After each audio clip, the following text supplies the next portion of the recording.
ఈ ఆశా నిగ్రహము, self control, temperance, లేకపోతే కంట్రోల్ ఓవర్ డిజైర్స్, ఇవన్నిటికంటే అసలు అవి మాత్రమే కాదు, there is something deeper meaning దాని గురించి మనకు దాంట్లో కనపడతా ఉంది. దాన్ని అర్థం చేసుకోవడానికి కొద్దిసేపు మనం ప్రయత్నం చేద్దాం.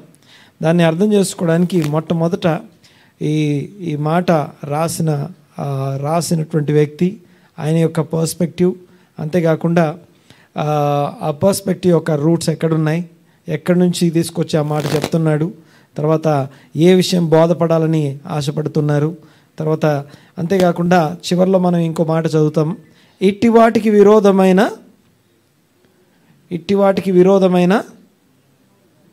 మర్చిపోయినామా, నియమం ఏదీ లేదు. తెలుగులో ఇట్టి వాటికి అనగా ఆ 9 ఉన్నాయి కదా, ఏంటేంటి?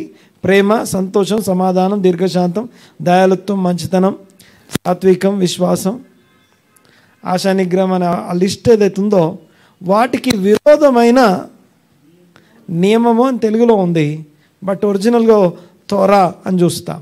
అంటే ఇట్టి వాటికి విరోధమైనటువంటి ధర్మశాస్త్రం ఏది లేదట. అంటే దాని అర్థం ఏంటంటే ధర్మశాస్త్రం అంతా ఈ 9 విషయాలు చెప్పబడుతుంది అని అర్థం.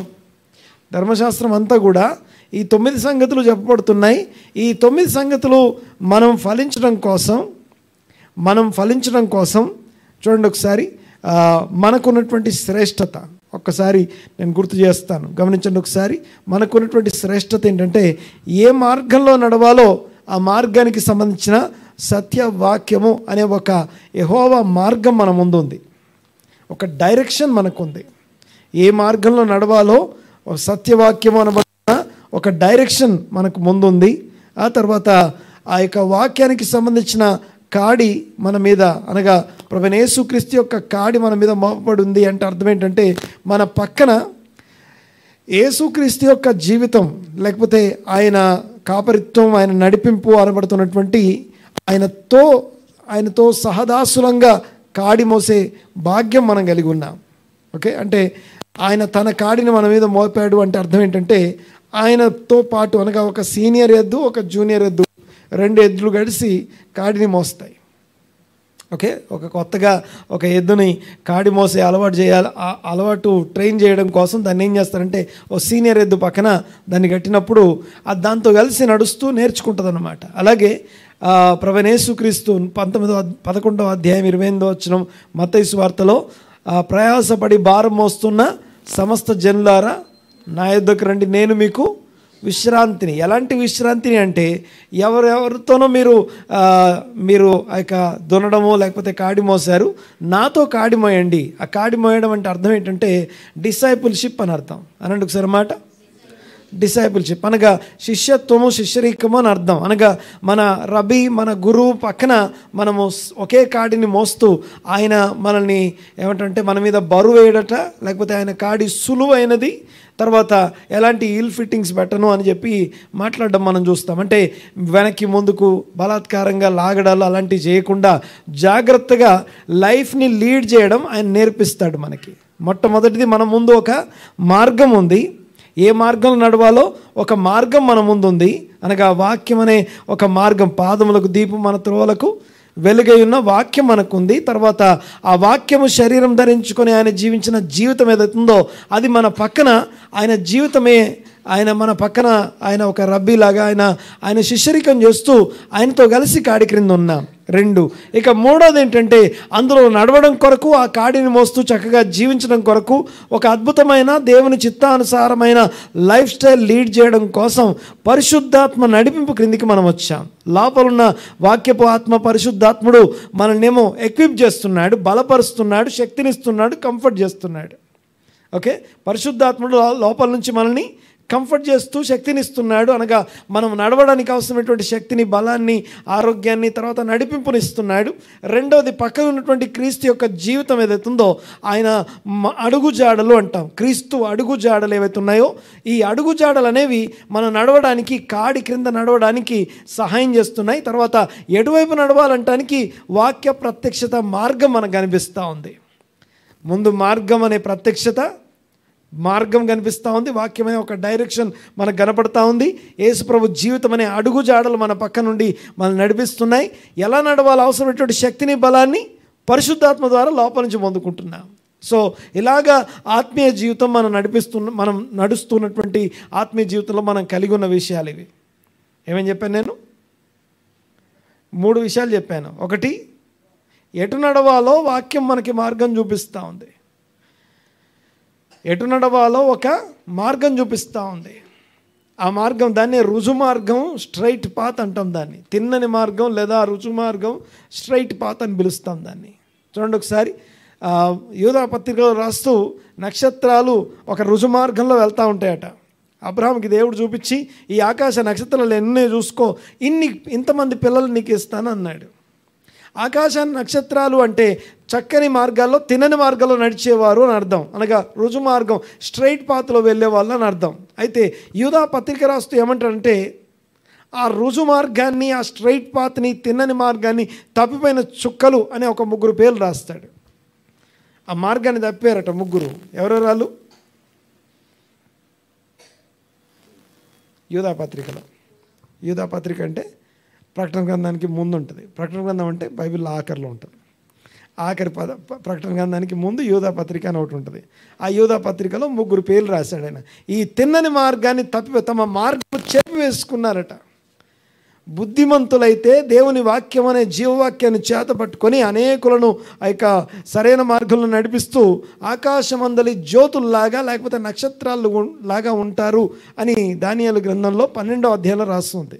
అయితే కొంతమంది ఉన్నారట, వీళ్ళట తమ మార్గాలు చెరిపేసుకున్నారట. ఎవరెవరు వాళ్ళు? ఒకటి కయీను అనండి ఒకసారి. కయీను ఒకడు, రెండో వాడు బిలాము, మూడో వాడు కొరాహు. చెప్పండి ఒకసారి. కయీను, బిలాము, కోరాహు, ఈ 3 తమ మార్గాన్ని చెడిపేసుకున్నారట. మార్గాన్ని చెడిపేసుకొని తప్పిపోయారట. అయితే మనం అలా తప్పిపోకుండా మనకి ముందు ఒక చక్కని మార్గము, ఎలా నడవాలో డైరెక్షన్ ఇచ్చే వాక్యం మనకుంది.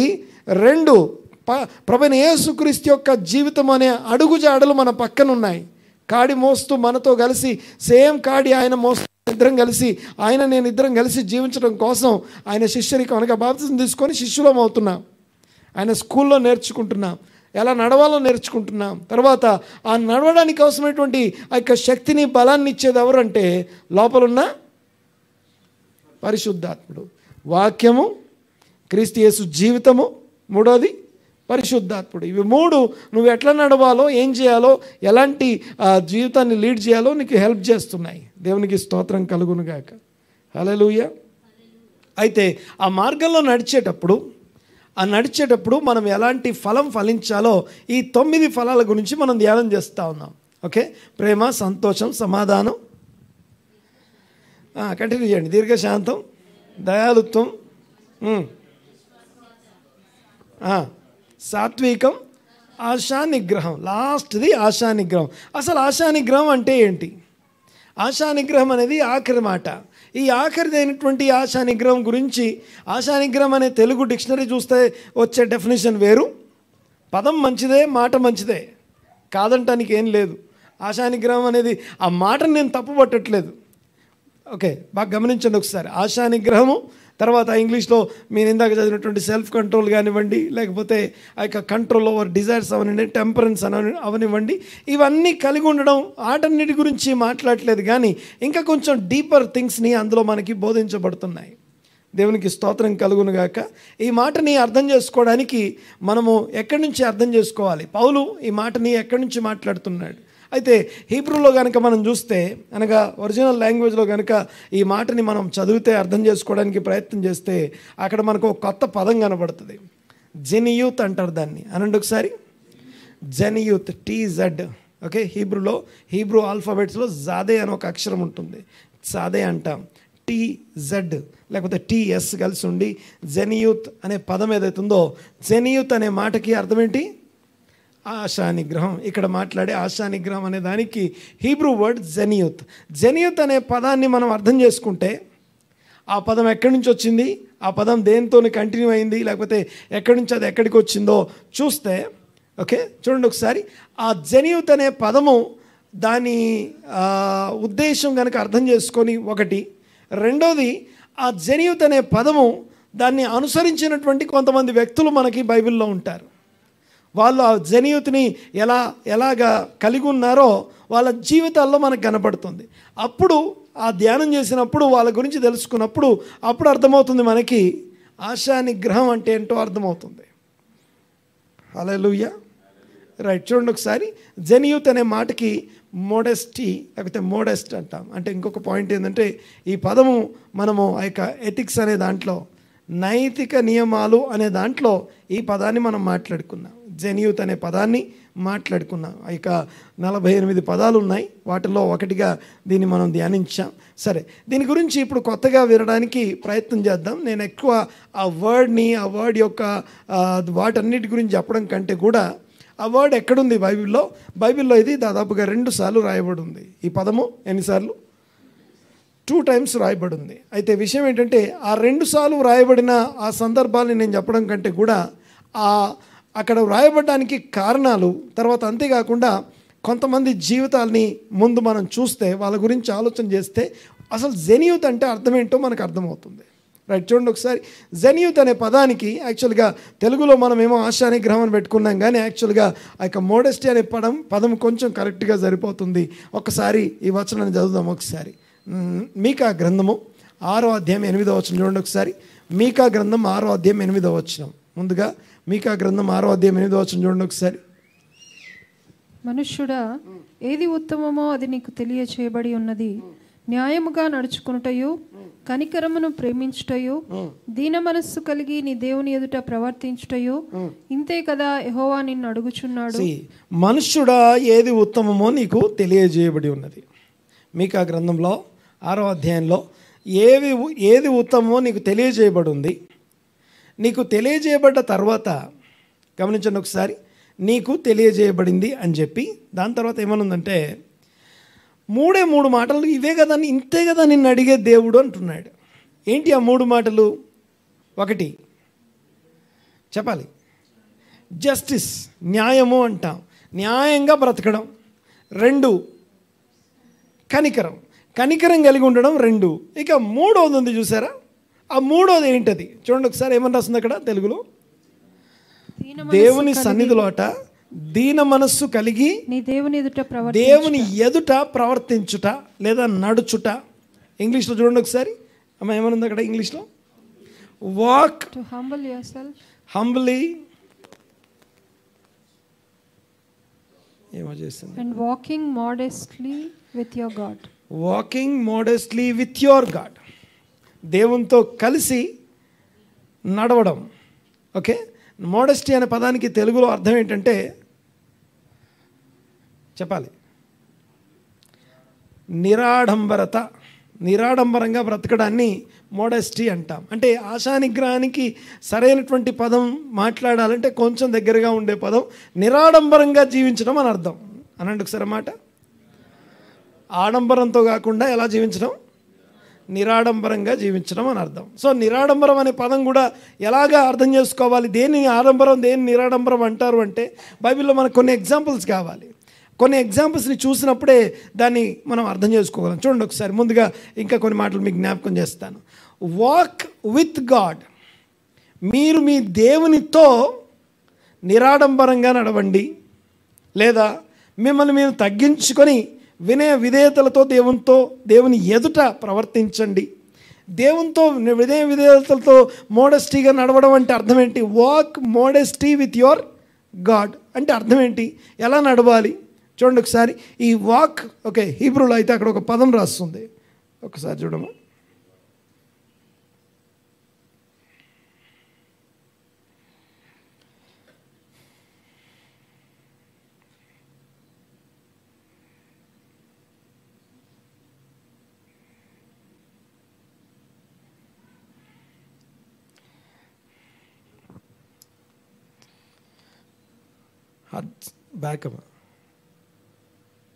బ్యాక్ అక్కడ చూడండి ఒకసారి, కింద చూడండి ఒకసారి. Walking modestly, the third element అని ఉంది కదా, హజ్జనే ఆ లెఖెత్. ఇది యాక్చువల్గా హీబ్రూలో రాస్తున్న మాట. లెఖెత్ అంటే వాకింగ్ అని అర్థం. సరే, నా పాయింట్ వినండి ఒకసారి ఈ వచనం చదవండి ఒకసారి. డ్యూట్రానమీ ద్వితీయోపదేశకాండం 23వ అధ్యాయం 14వ వచనం. ద్వితీయోపదేశకాండం 23వ అధ్యాయం 14వ వచనం. ఇక్కడ చూడండి ఒకసారి. నీ దేవుడైన యెహోవా పించుటకును నీ శత్రువులను నీకు అప్పగించుటకును నీ పాళెములో సంచరించుచూ ఉండును కనుక ఆయన నీలో అసహ్యమైన దేనినైనను చూచి నిన్ను విడువకుండునట్లు నీ పాళెము పరిశుద్ధముగా ఉండవలెను. ఓకే, ఒకసారి ఆ వచనాన్ని చూడండి ఒకసారి జాగ్రత్తగా. మోడెస్టీ అనే పదం ఇంకా కొంచెం వివరంగా అర్థమవుద్ది. ఇక్కడ ఏమని రాస్తుంది? ఇక్కడ నీ దేవుడైన యెహోవా, మీకా రాసిన మాట చదువుకున్నాం. అంటే మీకా గ్రంథంలో రాయబడినటువంటి ఆ థర్డ్ ఎలిమెంట్ అనగా న్యాయము, కనికరం, తర్వాత మూడోది ఏంటంటే walk modesty with your God, లేకపోతే walk humble in your presence of God. దేవుని సన్నిధిలో వినయంగా నడుచుకోండి అని చెప్పడం. దీన్ని ఎలా చూస్తాం, ఎలా అర్థం చేసుకోవాలి అంటే ఇది ఎక్కడి నుంచి వచ్చింది అంటే ద్వితీయోపదేశకాండం 23వ అధ్యాయం 14వ వచనం. ఏమనుంది అక్కడ? నీ దేవుడట మీ మధ్య సంచరిస్తూ ఉంటాడట. దేవుడు మన మధ్యలో సంచరిస్తూ ఉంటాడట. ఆ సంచరించేటప్పుడు ఆయనకి, దేవుడు మన మధ్యలో సంచరించేటప్పుడు ఒకటి ఎందుకు సంచరిస్తాడు అంటే ఒకటి నిన్ను విడిపించడానికి, రెండు నీ శత్రువులను నీ చేతికి అప్పగించడానికి. ఓకే, వినండి ఒకసారి. దేవుడు సంచరిస్తూ ఉంటాడు మన మధ్యలో, లేకపోతే సమాజం మధ్యలో. ఆ సంచరించే దేవుడు ఎందుకు సంచరిస్తాడంటే ఒకటి నిన్ను విడిపించడానికి, రెండు నీ శత్రువులను నీ చేతికి అప్పగించడానికి ఆయన సంచరిస్తూ ఉంటాడు. అయితే ఆయనకు అసహ్యమైనది ఏది కనబడకుండా, మళ్ళొక్కసారి చదవమా. నీ దేవుడైన యెహోవా నిన్ను విడిపించుటకును నీ శత్రువులను నీకు అప్పగించుటకును నీ పాళెములో సంచరించుచూ ఉండును కనుక ఆయన నీలో అసహ్యమైనదేనైనను చూచి నిన్ను విడవకుండునట్లు నీ పాళెము పరిశుద్ధముగా ఉండవలెను. పాళెమును పరిశుద్ధంగా ఉంచుకోండి. ఓకే, యాక్చువల్గా ఆ మోడెస్టీ, నిరాడంబరత అనే పదము ఇక్కడ ఇంకా కొంచెం వివరంగా అర్థమవుతుంది. ఈ మాట ఇక్కడ మనకు అర్థమయ్యే విషయం ఏంటంటే అసలు మోడెస్టీ అంటే ఏంటో, లేకపోతే ఆ జినియూత్ అనే మాటకి డెఫినేషన్ చెప్తాను చూడండి ఒకసారి. Hiding something. ఓకే, ఆ తర్వాత పెట్టాము ఒకసారి. టు డ్రా బౌండరీస్ అంటే కొన్ని హద్దులు నియమించుకోవడం అని అర్థం. ఓకే, కొన్ని టు డ్రా బౌండరీస్. తర్వాత ఏమంటాం అంటే నెక్స్ట్ ఏముందంటే కీపింగ్ సమ్ మ్యాటర్స్ ప్రైవేట్. కొన్ని విషయాల్ని ప్రైవేట్గా ఉంచడం, దాచిపెట్టాల్సిన వాటిని దాచిపెట్టడం, కొన్ని వాటికి హద్దులు నియమించడం, లేకపోతే హిడెన్ ఫ్రమ్ ద ఐ, దేవుని కంటికి కనిపించకుండా ఉంచడం. దేవుని కంటికి ఏది కనిపించకూడదో దాన్ని కనపడకుండా ఉంచడం. అంటే దాచిపెట్టడం అని కాదు, అక్కడ దాన్ని లేకుండా ఉంచడం అని అర్థం. దేవుని కంటికి కనపడకుండా ఉంచడం అంటే కనపడకుండా దాచిపెట్టడం. ఆయన దృష్టికి కనపడని సృష్టం ఏది లేదు, ఆయనకి ఏది దాయలేవు. ఆయన కంటికి కనపడకుండా లేకుండా చేయడం అన్నమాట. సో ఆయన ఎదుట ఆయనకు అసహ్యమైనది ఏది లేకుండా ఉంచడం, దాన్ని నిరాడంబరం అంటాం.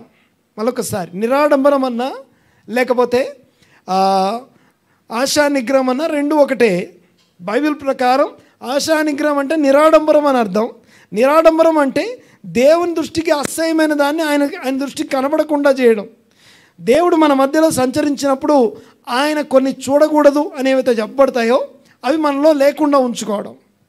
దాని తర్వాత ఏమన్నది అక్కడ, ఇంకో మాట చెప్పాను, కీప్ సంథింగ్, కొన్ని బౌండరీస్ అనగా హ్యూమన్ రిలేషన్స్ విషయంలో కొన్ని బౌండరీస్ కలిగి ఉండడం. తర్వాత కొన్ని మానవుల కంటికి కనిపించకుండా కొన్ని దాచిపెట్టడం. ఓకే, దాచిపెట్టడం అంటే ఏంటో మీకు చెప్తాను, ఎక్స్ప్లెయిన్ చేస్తాను. చూడండి ఒకసారి. దేవునికేమో కనపడకుండా చేయాల్సినవి కనపడకుండా ఉంచడము, రెండవది మనిషి కంటికి కనపడకుండా ఉండాల్సినవి మనిషి కంటికి కనిపించకుండా ఉంచడం. తర్వాత ఇంకొక విషయం ఏంటంటే డివైన్ థింగ్స్ ఏవైతే ఉన్నాయో, దైవికమైనటువంటి విషయాలు ఏవైతే ఉన్నాయో వాటి విషయంలో పరిశుద్ధంగా పవిత్రంగా ఉండడం.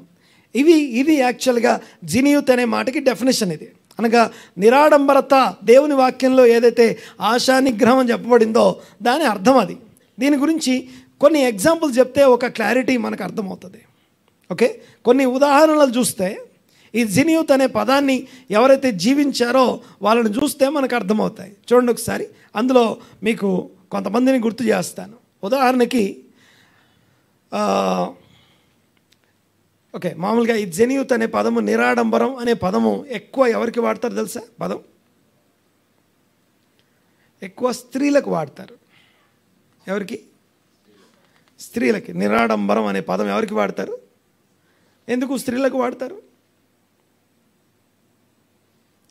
ఎందుకు అయిండొచ్చు చెప్పాలి.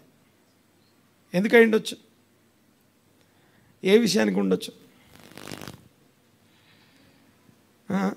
ఎవరు మాట్లాడలేదు. ఇది స్త్రీలకు వాడతారా?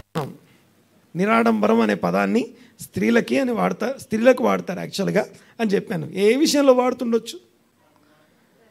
తగుమాత్రపు వస్త్రధారణ అంటే డ్రెస్ సెన్స్ గురించి మాట్లాడబడుతుంది. ఓకే, బాగా వినండి ఒకసారి. డ్రెస్ సెన్స్ గురించే కాదు, కానీ ఇక్కడ అసలైనటువంటి ఒక కాన్సెప్ట్ ముందు మాట్లాడతాను. చూడండి ఒకసారి, ముందే మీకు జ్ఞాపకం చేస్తాను. ఎక్కడంటే ఈ వస్త్రధారణ అనేది మొత్తం ఏది కవర్ చేయాలో అవన్నీ కవర్ చేసుకొని దేవుని సన్నిధిలో నిలబడ్డాం. ఇందాక మీరు ఒక ఫోటో చూశారు, టైటిల్ పెట్టి ఒక ఫోటో కనిపించింది. అందులో ఏమైనా అర్థమైందా మీకు? దేవుడు వారి మధ్యలో సంచరించినప్పుడు ఏం కనపడదట? ఓకే, అందులో అసహ్యమైనవి కనపడవు, ఒక యూనిఫామ్ కనపడుతుంది అక్కడ. ఒక దీన్నే నిరాడంబరం అంటాం. ఓకే, ఆడంబరం వేరు, నిరాడంబరం వేరు. కొద్దిగా అర్థమయ్యేటట్టు చెప్తాను, చూడండి ఒకసారి. తీసేమది వినండి ఒకసారి నేను చెప్పే విషయాన్ని. ఇక్కడ గమనించండి ఒకసారి. వాకింగ్ అనే పదం ఉంది. ఎక్కడండి? లెఖత్. వాకింగ్ అనే పదం ఉంది ఇక్కడ. వాకింగ్ అనే పదం ఎక్కడెక్కడ చూసాం ఇప్పుడు మనం? నీ దేవుని ఎదుట నిరాడంబరంగా నడుచుకో అని చెప్పి మీకా గ్రంథం 6వ అధ్యాయంలో చూసాం. మళ్ళీ ద్వితీయోపదేశకాండం 23వ అధ్యాయంలో కూడా వాకింగ్ అనే పదం దేవుడు సంచరిస్తాడని చూసాం. అయితే దేవుని ఎదుట ఇక నిరాడంబరంగా నడుచుకోవడం గురించి రాస్తుంది. ఆ వాకింగ్ అనే పదాన్ని మీరు అబ్జర్వ్ చేస్తే ఒక్కసారి ఈ మాట కూడా చూడండి ఒకసారి. ప్రసంగి గ్రంథం 7వ అధ్యాయం 2వ వచనం. ప్రసంగి గ్రంథం 7వ అధ్యాయం 2వ వచనం. కొద్దిగా అర్థం చేసుకోవడానికి ప్రయత్నం చేయాలి ఇక్కడ. విందు జరుగుతున్న ఇంటికి పోవట కంటే, ఫీస్ట్ విందు జరుగుతున్న ఇంటికి పోవడం కంటే, ప్రలాపించుచున్న వారి ప్రలాపించుచున్న ఇంటికి పోవుట. సేమ్ అక్కడ లెఖత్ అనే పదం మళ్ళీ కనపడుతుంది. వాకింగ్ అని అర్థం. సో ఇక్కడ రెండు వేర్వేరు అంశాల గురించి చెప్పబడుతుంది. ఒకటేమో విందు. విందు అంటే వివాహ విందు అని అర్థం. వివాహాన్ని విందుకి పోలుస్తాం. తర్వాత ఆ యొక్క ప్రలాపించడం దేనికి పోలుస్తాం? ఎవరు ప్రలాపిస్తారు? డెత్. ఓకే, మరణం ఎక్కడ ఉంటుందో అక్కడ ప్రలాపం, దాన్నే మార్నింగ్ అంటాం. ఓకే, ఆ యొక్క ప్రలాపించడం మనం చూస్తాం. ఒక్కసారి వినండి ఒకసారి. ఏం మాట్లాడుకుంటున్నాం మనం? నిరాడంబరత అంటే హైడింగ్ సంథింగ్, కొన్నిటిని దాచిపెట్టి కవర్ చేయడం. లైక్ డ్రెస్ వేసుకున్నట్టుగా మనం వస్త్రధారణ మన ఆడంబరమా నిరాడంబరమా, మన నిరాడంబరతని తెలియజేస్తుంది. ఓకే, ఈ నిరాడంబరత అనేది కొన్నిటిని దాచిపెట్టాలి, కొన్నిటిని కనబడేటట్టు ఉంచాలి. సో దీన్ని నిరాడంబరం అంటాం ముఖ్యంగా. అయితే ఇక్కడ గమనించండి ఒకసారి. ఇక్కడ విందు జరిగే ఇల్లు అనే మాటను తీసుకున్నాం అనుకోండి. విందు జరిగే ఇల్లు అంటే ఏంటది? ఏం చెప్పాను? ఏ విందు అది? వివాహ విందు. వివాహ విందులో గమనించండి ఒకసారి. వివాహము అంటే అక్కడ ఆడంబరం కనపడుతుంది. ఓకే, మనకు ఒక ఆడంబరం కనపడుతుంది. ఎవరి స్థాయికి తగినట్టు ఆడంబరంగా పెళ్ళిళ్ళు చేస్తారు. కానీ బైబిల్ పెళ్ళి వేరే ఉంటుంది. బైబిల్లో ఉండే పెళ్ళి చాలా డిఫరెంట్గా ఉంటుంది. ఒక మిలిటరీకి ఎలాగే యూనిఫామ్ ఉంటుందో, ఒక మిలిటరీకి యూనిఫామ్ ఎలా ఉంటుందో పెళ్ళికి కూడా యూనిఫామ్ ఉంటుంది. ఏమండి, అర్థమవుతుందని మాట్లాడేది? పెళ్ళికి కూడా యూనిఫామ్ ఉంటుంది. సో పెళ్లి కుమార్తె ధరించాల్సిన వస్త్రాలు ఆమె ఎక్కడి నుంచి తెచ్చుకోవాలి? పెళ్లి కుమార్తె ధరించాల్సిన వస్త్రాలు ఆమెకు ఎవరిస్తారు? చెప్పాలి గట్టిగా. పెళ్లి కుమారుడు ఇస్తాడు. ఇప్పుడు ఈమె నా ఆడంబరం కోసం నాకు నచ్చింది, నా ఇష్టం వచ్చింది ధరించడానికి లేదు. ఓకే, గమనించండి ఒకసారి. ప్రకటన గ్రంథం 19వ అధ్యాయం చూడండి ఒకసారి. ప్రకటన గ్రంథం 19వ అధ్యాయం 6వ వచనం ఒకసారి చూడండి ఒకసారి. అప్పుడు గొప్ప జనసమూహపు శబ్దమును, విస్తారమైన జలముల శబ్దమును, బలమైన ఉరుముల శబ్దమును పోలిన యొక్క స్వరము సర్వాధికారియు ప్రభువునగు మన దేవుడు ఏలుచున్నాడు, ఆయనను స్తుతించుడి. గొర్రెపిల్ల వివాహోత్సవ సమయం వచ్చినది. గొర్రెపిల్ల వివాహోత్సవ సమయం వచ్చి ఉన్నది. ఆయన భార్య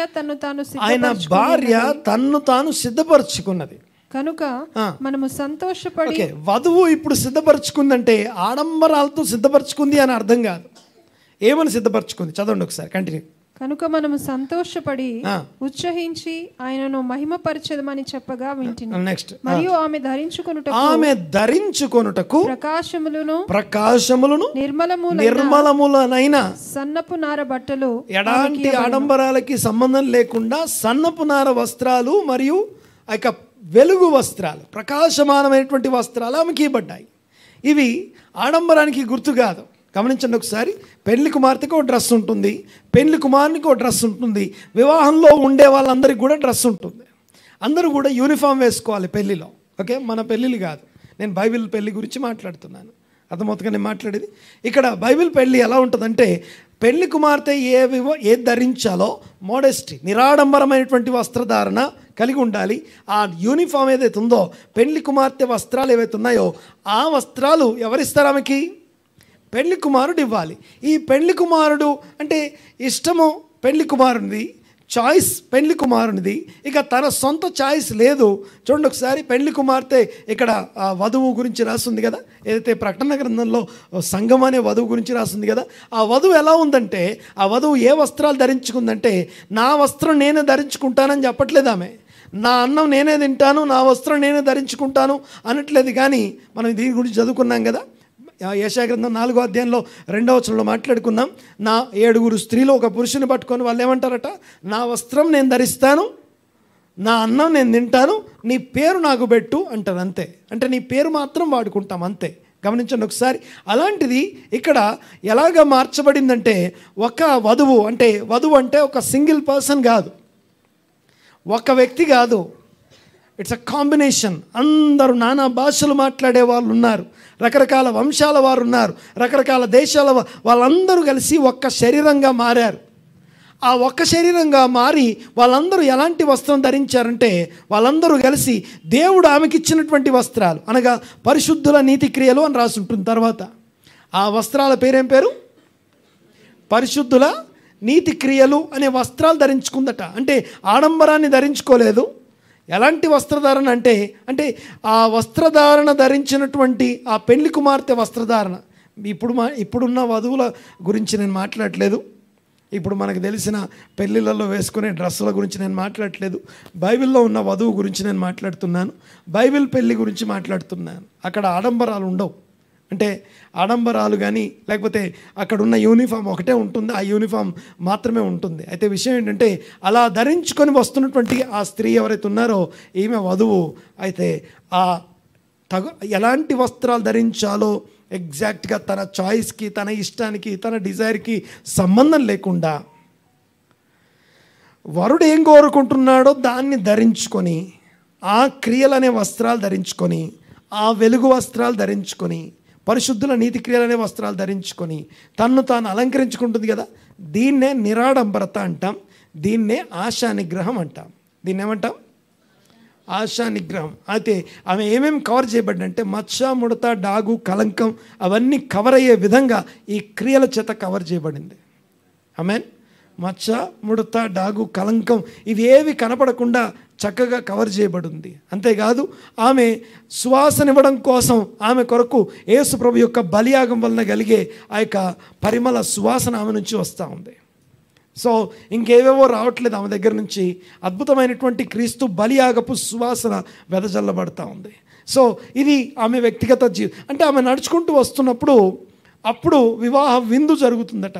అయితే ఇక్కడ ప్రకటన మన ప్రసంగి గ్రంథంలో చదువుకున్నాం, వివాహ విందు జరిగినప్పుడు విందు జరిగే ఇంటికి వెళ్ళడం కంటే రెండోది ఏంటి? ప్రలాపించే ఇంటికి వెళ్ళమంటాడు. 2 చోట్ల కూడా కవరింగ్ ఉంటుంది. గమనించండి ఒకసారి. ఈ స్త్రీని ఎలాంటి ఆడంబరం లేకుండా చక్కగా తయారు చేసి ఇంటికి, అనగా ఆ యొక్క మంటపం అంటాం మనం తెలుగులో. ఓకే, ఆ యొక్క పెళ్లి జరిగే స్థలంలోనికి దాన్ని కూప అంటారు. దాన్ని హీబ్రూ భాషలో లేకపోతే బైబిల్ పెళ్ళిలో కూప అంటాం. కూప అంటే పైన ఆ యొక్క ప్రేయర్ షాల్తోనే ఒక చేసి ఉంటుంది, దాని కిందికి తీసుకెళ్ళాలి. పెళ్లి కుమారుని పెళ్లి కుమార్తె ఆ యొక్క వివాహం జరిగే స్థలాన్ని ఆ ప్రేయర్ షాల్ కింద వాళ్ళ పెళ్లి జరుగుతుంది. దాని కిందికి తీసుకెళ్లేటప్పుడు నిరాడంబరతతో రెడీ అయినటువంటి స్త్రీని తీసుకెళ్ళాలి. అయితే అక్కడ నిరాడంబరం కంటే కూడా విందు వినోదాలు అవన్నీ ఉంటాయి కాబట్టి ఆడంబరాలు ఉంటాయి. అయితే అక్కడికి వెళ్ళడం కంటే ఇంకెక్కడికి వెళ్ళాలట?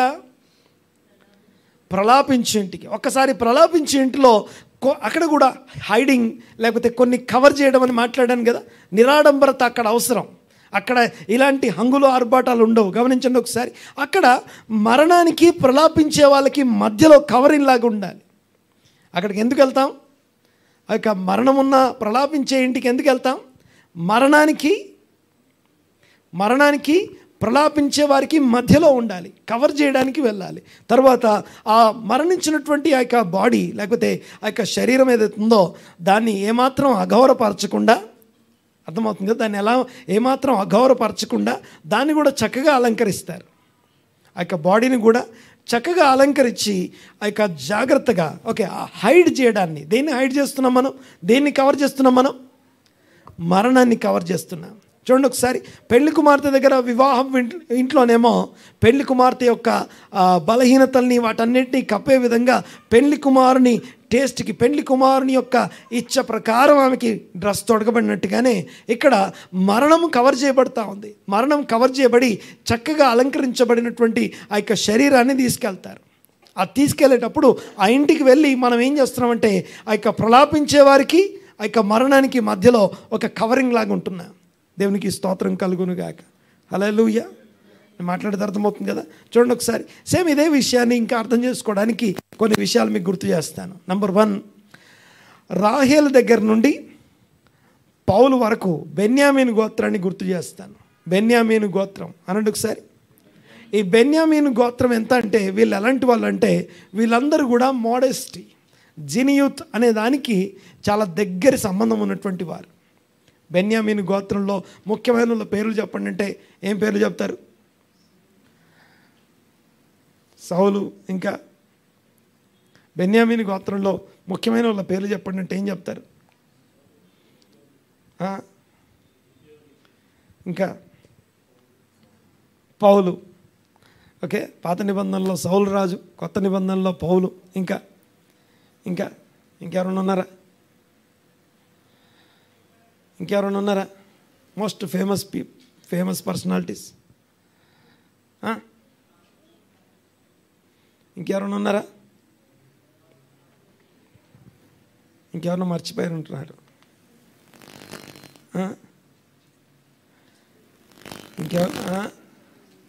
ఏమండి?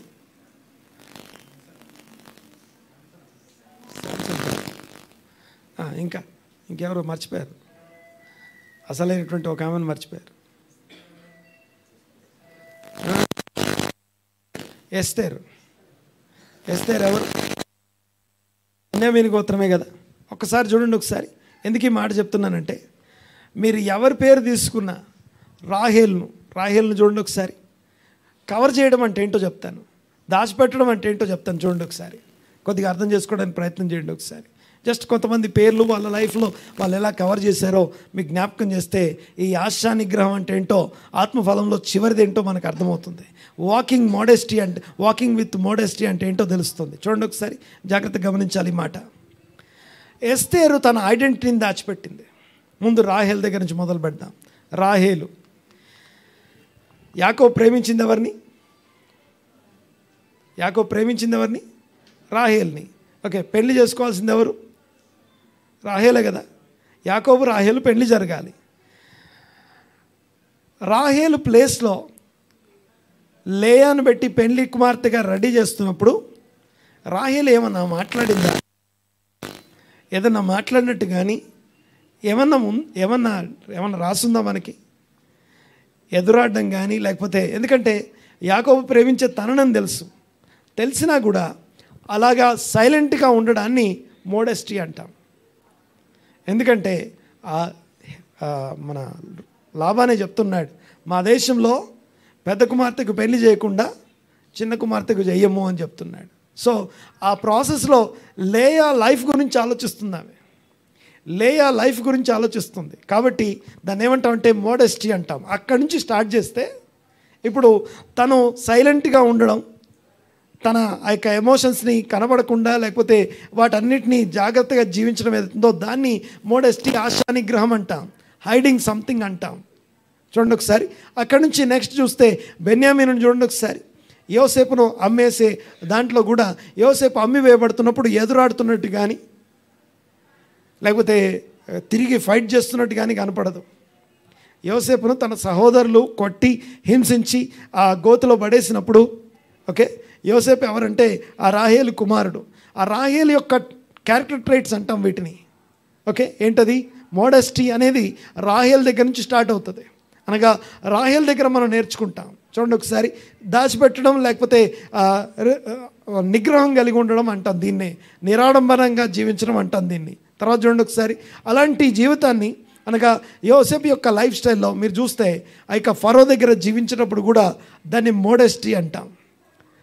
ఓకే, మోడెస్టీ అనగా కేవలం జాగ్రత్తగా జీవించడము అని అర్థం. అనగా ఏమాత్రం బయటపడకుండా లేకపోతే ఇంకేదో ఆడంబరానికి వెళ్ళలేదు, లేకపోతే దాచిపెట్టాల్సిన నిగ్రహం కలిగి ఉండాల్సిన సమయంలో నిగ్రహం కలిగి ఉండడం అన్నమాట. చూడండి ఒకసారి. ఆ తర్వాత ఎస్తేరుని మీరు చూస్తే తన ఆరిజిన్ని దాచిపెట్టింది ఆమె.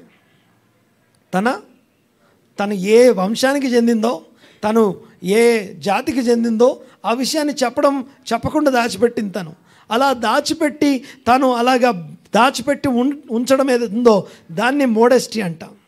ఆ మోడెస్టీ ఏమైందంటే ఆ మోడెస్టీ వల్ల అహస్వేరోషు రాజు యొక్క కనుదృష్టిలో ఆమె కృప పొందింది అని రాస్తుంది. అహస్వేరోషు రాజు యొక్క కృప పొందిందట. అంటే రాజు యొక్క కనికరం, ఫేవర్ పొందిందనమాట.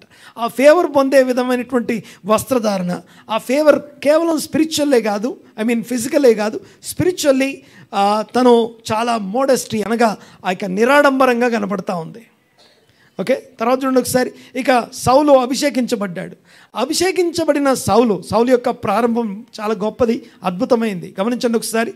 సౌలు అభిషేకించబడ్డప్పుడు మనకేమని రాస్తుందంటే సౌలు ఆ అభిషేకం గురించి ఎవరితో షేర్ చేయలేదు, ఎవరికి చెప్పలేదు. అంటే నీ గురించి నీవు తక్కువగా ఎంచుకునేటప్పుడు దేవుడు నిన్ను అభిషేకించాడు అని సౌలు గురించి సమూయేలు మాట్లాడడం మనం వింటాం. అంటే అర్థం ఏంటంటే సౌలు తన విషయంలో మనం ఇందాకేం చదువుకున్నాం, దేవుని ఎదుట తనను తాను తగ్గించుకొని జీవించాలి, నడుచుకొని దీన మనసు కలిగి నడుచుకొనుట అని మాట్లాడుకున్నాం. సో దాన్నే మోడెస్టీ అని మాట్లాడుకున్నాం. అంత మోడెస్టీ సౌలు జీవితంలో మొదట్లో చూస్తాం. చూడండి ఒకసారి. ఇలాగ మనం చూస్తూ వెళ్ళిపోతే దీన్నే కవరింగ్ అంటాం, దాచిపెట్టడం అంటాం. ఇలా దాచిపెట్టిన వాళ్ళ లిస్ట్ మొత్తం మనకి కొత్త నిబంధనలో పౌలు అంటాడు, నేను అతిశయించడానికి నా దగ్గర చాలా కారణాలు ఉన్నాయి అంటాడు. అతిశయించడానికి నేను యూదులను, అబ్రహాము వంశానికి సంబంధించిన వాడను, బెన్యామీను గోత్రంలో పుట్టాను అని చెప్పుకుంటూ తన గొప్పతనాన్ని, తనకున్నటువంటి తన డిగ్రీస్, తనకున్నటువంటి స్పెషాలిటీస్ అనేకం ఉండొచ్చాము. కానీ అవన్నీ కాదు, కానీ ఒకటి నాకు కావాలి, పునరుత్థాన శక్తిని ఎలా పొందుకోవాలో. అనగా పాపం విషయంలో క్రీస్తుతో కూడా నేను మరణించాను, ఇప్పుడు క్రీస్తుతో కూడా తిరిగి లేచిన వాడని, ఆ సజీవుడనై ఆ పాపం విషయంలో మరణించి ఇప్పుడు నీతి విషయంలో జీవించే ఆ పునరుత్థాన శక్తిని పొందు నిమిత్తం సమస్తమును పెంటతో సమానంగా ఎంచుకొనుచున్నాను. దీన్ని మోడెస్టీ అంటాం. సో అందరూ ఒక డ్రెస్ వేసుకుంటే నేను అందరికంటే స్పెషల్గా ఇంకో డ్రెస్ వేసుకుంటానని సపరేట్గా ఉండడం ఏదవుతుందో దాన్ని మోడెస్టీ అనం, ఆడంబరం అంటాం దాన్ని. ఓకే, సో అందరితో సమానంగా, అందరిలో ఒకరిగా ఉండడం. తర్వాత ఏది కవర్ చేయాలో దాన్ని కవర్ చేయడం, దేన్ని దాచిపెట్టాలో దాన్ని దాచిపెట్టడం, ఎప్పుడు ఏది ఎక్కడ మాట్లాడకుండా నోటిని కాపాడుకోవడం, లేకపోతే ప్రవర్తనని కాపాడుకోవడం, సో వస్త్రధారణ సరిగా ఉండడం, వీటన్నిటినీ నిరాడంబరత లేకపోతే ఆశానిగ్రహం అనే పదంలో చూస్తాం. ఇకపోతే చివరిగా ఒక మాట చెప్పేసి నేను ముగిస్తాను ఈ రోజుకి. అదేంటి ఫస్ట్ గారు అప్పుడే ముగిస్తారా? టైం చూసుకుంటుంది. ఓకే, నిజమే, ఇంకా 12:40 అయింది. Okay, right. ఒకటి చెప్పేసి నేను ముగిస్తాను. చూడండి ఒకసారి. యూదా గురించి మాట్లాడుకుందాం. యూదా తామారు లైఫ్ గురించి జ్ఞాపకం చేస్తాను. తామారును యూదా ఏమంటాడంటే, నువ్వు నాకంటే నీతిమంతురాలు అంటాడు. ఆయన ఎందుకు నీతిమంతురాలు అన్నాడు ఎవరికి అర్థం కాదు. మరొకసారి తామారును యూదా ఏమన్నాడు, నువ్వు నాకంటే నీతిమంతురాలవి అన్నాడు. అందులో ఏముందో ఎవరికి అర్థం కాదు. సరే, మన క్రైస్తవ మైండ్ సెట్కి అసలు అర్థం కాదు. దాన్ని వదిలేదు, దాని గురించి నేను మాట్లాడలేదు. కానీ ఒక విషయాన్ని గుర్తు చేస్తాను ఇక్కడ. పాయింట్ ఏంటంటే, తామారు గర్భవతి. తన గర్భానికి కారణం ఎవరో తెలియదు. ఆమెకు తెలుసు ఆ విషయం, కానీ మిగతా వాళ్ళు ఎవరికి తెలియదు.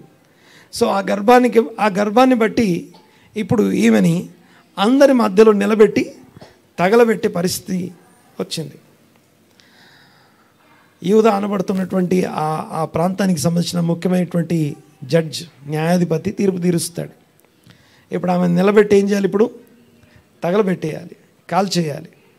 అగ్ని కోసం సిద్ధంగా ఉంది. అలాంటి టైంలో ఆమె కొన్ని వస్తువులు, 3 వస్తువులు పంపిస్తుంది. 3 వస్తువుల్ని మాత్రం పంపించి, బాగా వినండి ఒకసారి, ఏమంటుందో తెలుసా ఆమె? ఆ 3 వస్తువుల్ని యూదా దగ్గరికి పంపించి ఒక మాట చెప్తుంది ఆమె. ఇవి ఎవరివో గుర్తుపట్టమని అడుగుతుంది. ఏమన్నది ఆమె? ఓకే, ఇవి ఎవరివో గుర్తుపట్టమని అడగడం ఏదైతుందో, యాక్చువల్గా అయితే తన గర్భానికి కారణం యూదానే. ఆ మాట చెప్పాలి తను, కానీ చెప్పలేదు. అలా చెప్పకుండా దాచిపెట్టడం మాత్రమే కాదు, తను కూడా తప్పించుకుంది. తను కూడా మరణాన్ని తప్పించుకుంది. ఎలా తప్పించుకుంది అంటే, చూడండి ఒకసారి, ఆ 3 వస్తువుల్ని ఆయన ముందుకు తీసుకెళ్ళి, ఇప్పుడు యూదాకి పెద్ద పరీక్ష. బాగా వినాలి ఒకసారి. మోడస్టీ అంటే ఏంటో మనం మాట్లాడుకుంటున్నాం, లేకపోతే నిరాడంబరత, ఆశానిగ్రహం అంటే ఏంటో మాట్లాడుకుంటున్నాం. దాచిపెట్టాల్సినవి దాచిపెట్టడం, రివీల్ చేయడం అంటే ఏంటో మాట్లాడుకుంటాం. చూడండి ఒకసారి, హీబ్రూలో ఒక పదం ఉంటుంది, హకెర్నే అనే మాట. అనండి ఒకసారి. హకెర్నే అంటే గుర్తుపట్టు అని అర్థం. దీన్ని గుర్తుపట్టు అని అర్థం. ఒక 3 వస్తువులు ఆమె దగ్గర డిపాజిట్ అయి ఉన్నాయి. ఆ 3 వస్తువులు డిపాజిట్ చేసి వెళ్ళాడు. సో నేను తామార్ దగ్గర డిపాజిట్ చేస్తున్న సంగతి ఆయనకు తెలియదు. ఈమె దగ్గర పెడుతున్నానని తెలియదు ఆయనకి. తెలియకుండానే అక్కడ పెట్టి వెళ్ళాడు. ఇప్పుడు ఆ వస్తువుల్ని ఆయన దగ్గరికి పంపించి చెప్తా ఉంది, ఇది ఎవరో గుర్తుపట్టు అన్నది. ఓకే, అంటే ఎవరో వాళ్ళ దగ్గరికి తీసుకుపోయి ఇది ఎవరిదో గుర్తుపట్టు అంటే ఇది నాదేం తెలిసిపోదుగా. ఇక అప్పుడు యూదా అంటాడు, నువ్వు నాకంటే ఎందుకు తెలుసా? ఒకవేళ తను చెప్పాలనుకుంటే ఈయన పేరు చెప్పేదే, కానీ చెప్పలేదు. ఇప్పుడు చెప్పకపోవడం అనే చాయిస్ ఎవరి దగ్గర ఉంది? ఇప్పుడు యూదా దగ్గర ఉంది. ఒకవేళ ఏమో ఇవి నాకు తెలియదు అన్నాడు అనుకోండి, ఆ చాయిస్ ఉందా ఆయనకి? ఇవి ఎవరో నాకు తెలియదు అనే అవకాశం ఉందా ఆయనకి? అనగలడు. అంటే ఏమవుద్ది? తామారు గర్భంలో పెరుగుతున్న బిడ్డ చనిపోతుంది. ఓకే, ఆ తామారు గర్భంలో పెరిగే బిడ్డ ఎవరంటే యేసుప్రభు వంశావల్లో ముఖ్యమైనటువంటి వ్యక్తి. తామారు గర్భంలో పెరుగుతున్న బిడ్డ యేసుప్రభు వంశావళికి సంబంధించినటువంటి వ్యక్తి. గమనించండి ఒకసారి. ఆ యేసుప్రభు వంశావల్లో ఉండే కీలకమైనటువంటి ఒక అంశం ఇది. తామారు నందు ఆ యేసుప్రభు వంశావల్లో 5 స్త్రీల పేర్లు రాస్తున్నాయి. 5 స్త్రీల పేర్లు మెన్షన్ చేయబడ్డాయి. అందులో ఒకరు తామారు. ఈ యూదా తామారు నందు అని రాసి ఉండటం చూస్తాం. అయితే యూదా తామారుకు సంబంధించిన స్టోరీ హకెర్నే గుర్తుపట్టు అన్నది కదా, ఎగ్జాక్ట్లీ ఇది ఏ అధ్యాయంలో రాస్తుందో సరిగ్గా దానికి ముందు అధ్యాయంలో ఇదే యూదా ఏం చేస్తాడు తెలుసా?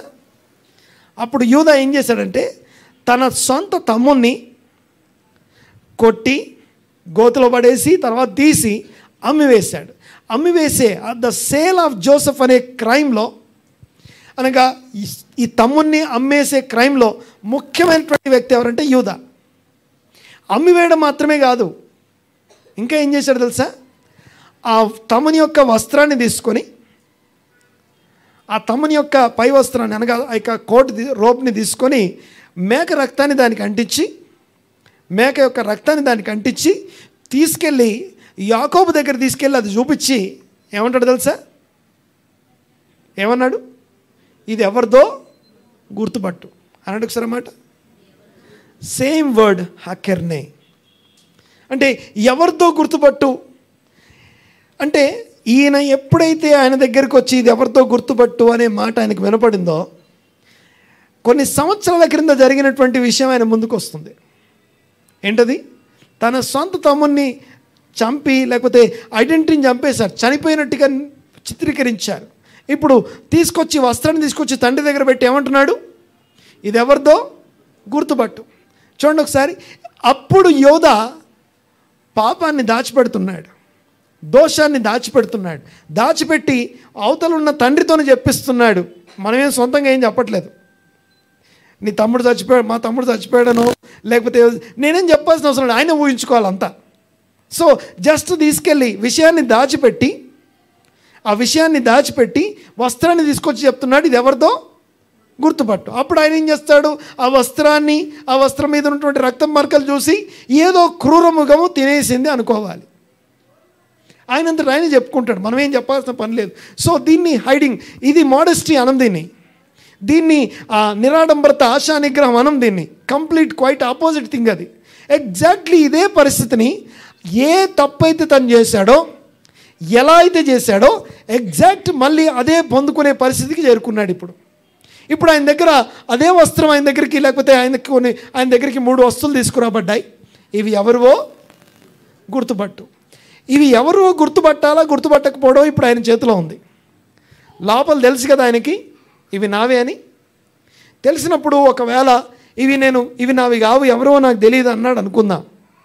పాత యూదా అయి ఉంటే, పాతకాలం యూదా అయి ఉంటే ఏమంటాడు, ఇవి ఎవరివో నాకు తెలియదు అనాలి. ఇప్పుడు మారిపోయిన యూదా ఉన్నాడు ఇక్కడ, పశ్చాత్తాపడి మారు మనసు పొందిన యూదా ఉన్నాడు. ఇప్పుడు ఏమంటాడు తెలుసా, నువ్వు నాకంటే నీతిమంతురాలివి. ఎందుకు నీతిమంతురాలు అంటే, నేను పాపిని, నేను ఇదే తప్పు, అంటే ఆమె ఏ పాపం చేయలేదు. తామారు ఏ పాపం చేయకుండానే నిలబడి ఉంది అక్కడ. నిలబడి అంటే ముద్దాయిగా, ఒక దోషిగా నిలబడి ఆమె ఆ స్థానంలో ఉండి కూడా యూదా యొక్క డిగ్నిటీని ప్రొటెక్ట్ చేస్తుంది. యూదా యొక్క డిగ్నిటీని ప్రొటెక్ట్ చేస్తూ ఉంది, కాపాడుతూ ఉంది, కవర్ చేస్తూ ఉంది. దాన్ని మోడెస్టీ, నిరాడంబరత అంటాం. ఆమెన్, అర్థమవుతుందని మాట్లాడి. సో ఆమె ఏదో ఒక విషయాన్ని కవర్ చేస్తూ ఉంది. ఆమె కవర్ చేసే విషయం ఎలాంటిదంటే, ఆ కవర్ చేయకపోతే ఏమంటామంటే అవమానానికి, లేకపోతే ఘోరమైనటువంటి పరిస్థితులకు కారణమవుతాయి. కానీ ఆమె ఏ గొడవ చేయలేదు, ఏ ఉద్యమం చేయలేదు, ఎవరి మీద కంప్లైంట్స్ లేవు ఆమెకి. చక్కగా సింపుల్గా 3 వస్తువులు పంపించి ఇవి ఎవరివో గుర్తుపట్టు, ఇంకంతే, ఎక్కువ మాట్లాడలేదు. ఇక ఆ తర్వాత అంతా ఆయనే చూసుకున్నాడు. ఆయనకు అర్థమైపోయింది, ఒకవేళ కనుక యూదా ఇప్పుడు ఏది దాచిపెట్టుకోవాలో ఏది దాచిపెట్టకూడదో తెలిసిన వాడు యూదా. అందుకే గమనించండి ఒకసారి, మనం బైబిల్లో కొన్ని గొప్ప గొప్ప పేర్లు చూస్తాం. యూదా గోత్ర సింహం, కొన్ని పదాలు చూస్తాం. అవి ఊరికే రాలా, అవి మారిన వాళ్ళకి వాడే పదాలు. అవి ఎవరికి? మారు మనసు పొందిన వాళ్ళకి. ఎలాంటి మారు మనసు అంటే, ఇలాంటి క్రూరమైనటువంటి మైండ్ సెట్ కలిగినటువంటి యూదా ఇప్పుడు ఆ తామారును రక్షించే పనిలో ఉన్నాడు. ఇప్పుడు ఏది బయట పెట్టాలో అది బయట పెడుతున్నాడు. నేను పాపిని ఒప్పుకుంటున్నాడు యూదా. నేను పాపిని, నువ్వు నాకంటే నీతిమంతురాలు, నువ్వు నాకంటే నీతిమంతురాలవి. ఆ మాట చెప్పడంతో, ఈ మాట చాలా గొప్ప మాట. సో ఇలాగా తామారు ఏది దాచిపెట్టాలో అది దాచిపెట్టింది. యూదా ఏది దాచిపెట్టకూడదో ఒకప్పుడు దాచిపెట్టకూడదు అంటే పాపాన్ని దాచిపెట్టి ఇంకోటి ఏదో చూపిస్తున్నాడు, మోసం చేస్తున్నాడు. కానీ తామారు మోసం చేయట్లేదు, ఇప్పుడు తన నిరాడంబరతని వ్యక్తం చేస్తుంది. ఆమెన్, మోడెస్టీ అంటాం దాన్నే. సో దేవునికి స్తోత్రం. సేమ్ అదే ఫ్యామిలీ నుంచి వచ్చినటువంటి ఇంకొక ఆమె కనపడుతుంది మనకి, రూతును చూసి బోయాజ్ అంటాడు, మోడెస్టీ, నువ్వు కృప పొందావు, దేవుని కృప పొందావు అనే మాట మనం చూస్తాం. రూతు దేవుని కృప పొందుకుంది అంటే, రూతు యొక్క వస్త్రధారణ, రూతు యొక్క జీవన విధానం, రూతు యొక్క లైఫ్ స్టైల్ టెస్టిమోనీ ఏదైతే ఉందో అది ఆ నిరాడంబరతని, ఆశా నిగ్రహాన్ని మనకు చూపిస్తుంది. సో మనకు ఎట్లుంటుందంటే, మన లోపల ఉన్న మన ఈవిల్ ఇంపల్స్ని బట్టి మనకు కలిగిన ఆశలు ఉంటాయి, కొన్ని ఆడంబరాలు ఉంటాయి. అవి పొందుకునేదాకా, అవి వచ్చేదాకా, అవి సాధించేదాకా మనం నిద్రపోము. దేవునికి స్తోత్రం కలుగునుగాక. దేవుడట మన మధ్యలో సంచరిస్తున్నాడట. ఆ సంచరించే దేవుడు మనల్ని విడిపించడానికి మరియు మన శత్రువులను మన చేతికి అప్పగించడానికి సంచరిస్తున్న దేవుడు. ఆ సంచరించే దేవునికి అసహ్యమైనది ఏది కనపడొద్దు. ఇంగ్లీష్లో మీరు చూస్తే ఆయన ఏ నేకెడ్నెస్ని చూడకుండా చూడమంటాడు. తెలుగులో మనకేముంది? అసహ్యమైనది ఏది ఆయన కనపడకుండా అని రాస్తుంది తెలుగులో. ఇంగ్లీష్లో మీరు చూస్తే ద్వితీయోపదేశకాండం 23వ అధ్యాయం 14వ వచనంలో ఆ మాట మనం చూస్తాం. ద్వితీయోపదేశకాండం 23వ అధ్యాయం 14వ వచనం చదువుకొని ప్రార్థన చేసుకుందాం మనం. డ్యూటరానమీ 23:14.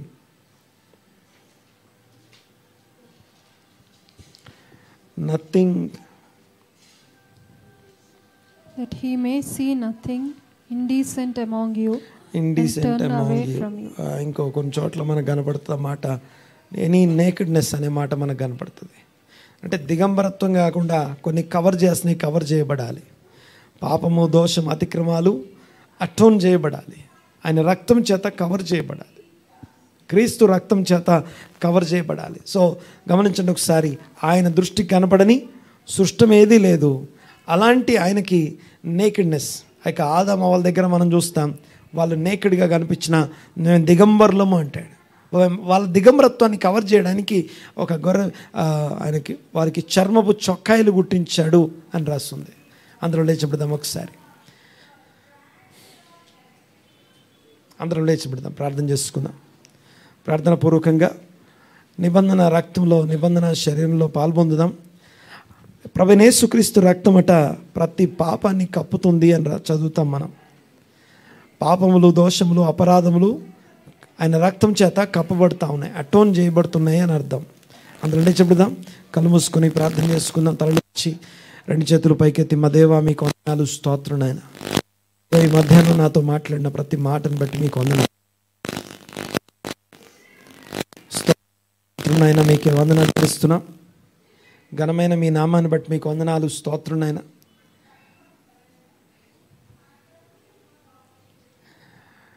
మీ నామాన్ని బట్టి కృతజ్ఞతలు, స్తుతులు, స్తోత్రం.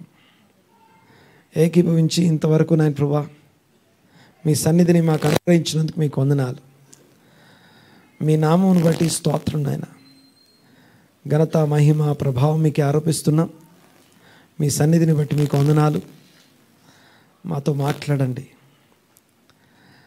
ఇంకను మా హృదయములతో సూటిగా, తేటగా, స్పష్టంగా మాట్లాడమని ప్రార్థన చేస్తున్నా. ఏవైతే నిరాడంబరత గురించి, ఆశా నిగ్రహం గురించి, జనియుత్ అనే పదం గురించి మేము విన్నాము, ఆ మాటలు మేము గ్రహించుటకు మనసు దయచేయని ప్రార్థిస్తున్నాం. ఏకీవించిన వారందరినీ దీవించండి ప్రభువా. మీ యొక్క సన్నిధి కొరకు ప్రార్థన చేస్తున్నాం. ఒక్కొక్కరి పక్షంగా ప్రార్థన చేస్తున్నాం. వందనాలు, వందనాలు, స్తుతులు, స్తోత్రం నాయన. ఏ క్రియలు అనే వస్త్రం చేత మేము ధరించబడాలో, అలంకరించబడాలో కోవడానికి కృప దయచేయండి. మేము ఎలా కనబడితే మీకు ఇష్టమో, ఎలా కనబడడం కొరకు మీరు మా మధ్యలో సంచరిస్తున్నారో, ఇదిగో మమ్మల్ని మీ హస్తాలకు అప్పగించుకుంటున్నాను. మీ ఉపదేశంలో నడుచుటకు కృప దయచేయండి. మీ ఫలములు మేము ఫలించుటకు కృప దయచేయండి.